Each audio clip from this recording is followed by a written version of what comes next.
Did you know that Navy SEALs and top business leaders still study a 3,000-year-old book to master resilience? Homer's Odyssey isn't just an ancient story, it's the ultimate survival manual.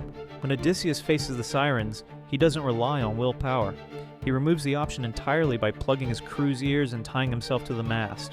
Modern lesson: eliminate temptation before it hits. Against Circe, he transforms an enemy into an ally through wisdom and respect, not force. The Cyclops teaches him that sometimes the smartest move is strategic patience and clever escape, not direct confrontation. Notice how Odysseus adapts his approach: courage against monsters, temperance against pleasure, wisdom against deception. He matches the virtue to the challenge. But here's the real secret: Odysseus doesn't just survive his trials, he becomes stronger through them. Each obstacle builds in his anti-fragility, the ability to thrive under pressure. The entire journey reveals that resilience isn't about avoiding hardship. It's about developing the wisdom to know which tool to use when life tests you.